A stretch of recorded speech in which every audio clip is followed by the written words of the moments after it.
with. Let me ask you But this. I don't hold agree on, with- hold on, Peter, 1 second. There's one thing that, Eric, that you haven't answered. At the high level, Peter has made the assertion that making, for example, cars go faster, or being able to do, I don't know, for rockets to go higher or faster, to be able to colonize Mars, as an example, are the sorts of things we're not doing, and they're less important than having good algorithmic search. Is that a fair characterization, Peter? If you look at the improvements in power-to-weight ratio with new materials in cars, I think you'd be pretty impressed with that.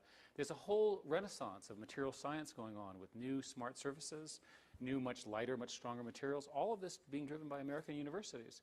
There's a mini boom in America in advanced manufacturing using all these new technologies. I often think it's worth looking at quantity, not quality, and we're not going faster.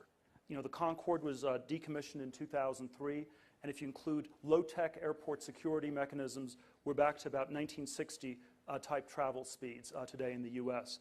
But let's take another area that's much, that's probably much more basic, something like agriculture. We had a green revolution in the 50s and 60s that basically doubled world food production in line with population growth. It's decelerated dramatically over the last 40 years, and that's reflected in this incredible rise in food prices that we've seen over the last decade. Yield improvement. I don't agree with that. I disagree with your facts. When you talk about the Arab Spring, you can say that it's evidence of Google and Twitter liberating the world through information, but what the actual facts on the ground are that food prices rose by 30 to 50% in the previous year, and you basically had people who had become, you had desperate people who had become more hungry than scared, who revolted. And then Eric goes around and says, let them eat iPhones. Or maybe not that's precisely not a direct quote, is it? That's not precisely what he would say, actually. But let's just say that everything he just said is not actually true. Let's start with. What do you disagree with? Let's start with the food revolution. The issues of food in the globe are all related to mismanagement by governments. Many people have looked at this, and even without synthetic food and the other things that are being developed, we can feed everybody. It's just bad policies, right? And that can be fixed with better governments, more representative governments, so forth and so on. With respect to the Arab Spring, and having been there and spent quite a bit of time talking to the people, these people were very courageous, and they used the tools available to them to topple these sort of bad regimes that weren't giving them what they wanted. Sure, food prices went up, but there was a long history of repression. If you go back, each of these groups had a couple of years earlier tried and had been squelched. The fact of the matter is that the dictators who were overthrown had a failure to regulate the internet. They regulated everything else, the telephone, the television, and so forth. So on the margin, Twitter and Facebook and other social media devices contributed to greater freedom of expression for some of these people, and on the margin, helped them achieve their political goals. Yes or no?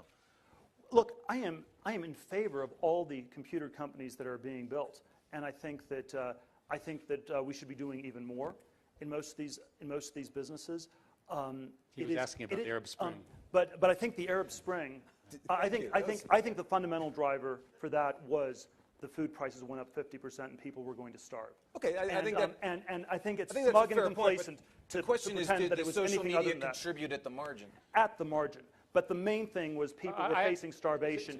And okay. It's really, really outrageous for you to ignore that fact. But in Indonesia, since I was actually there, right, and talked to them, I can assure you that that's not what they told me. I do agree with you, and I want to be clear, that the social media was on the margin, was not the primary driver. The primary driver was the feeling that we need to change the static regimes. And that's what's happening with these other countries as well now. Well, I think one of the things that's very odd about this discussion is that I thought we were going to talk about technology.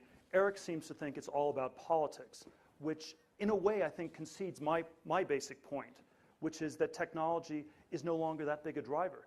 If our political system were somewhat screwed up, I don't think it's the best, I don't think it's the worst in the world, it shouldn't matter. It's somewhat screwed up, but technology should be a large enough force that could power change. You touched on the employment issue earlier. The New York Times did a major piece suggesting that Apple doesn't account for the same kind of employment in the United States that General Motors did in the 1950s, and you make a similar case. Twitter, Facebook, great as they are, 140 characters is neat, but they don't employ a lot of people. Well, they're all great companies, but in that they're profitable and but good they're investments? not. But they're not ones that are able to basically. But there's sort of the exception to the rule that we don't have enough innovation, so you have to avoid confusing the specific and the general. Google is a great company. It has 30,000 people.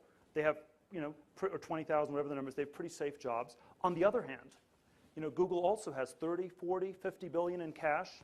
It has no idea how to invest that money in technology effectively, and so it prefers getting 0% interest from Mr. Bernanke. Effectively, the cash sort of gets burned away over time through inflation because there are no ideas that Google has on how to spend the money. So, let me see if I can help Peter answer your question. The core problem we have going forward, since I think we're supposed to talk about the future, is that you have two forces that are going to govern much of what's going to happen in the future. The first is globalization, which we're not going to repeal. And the second one is automation, which we're not going to repeal.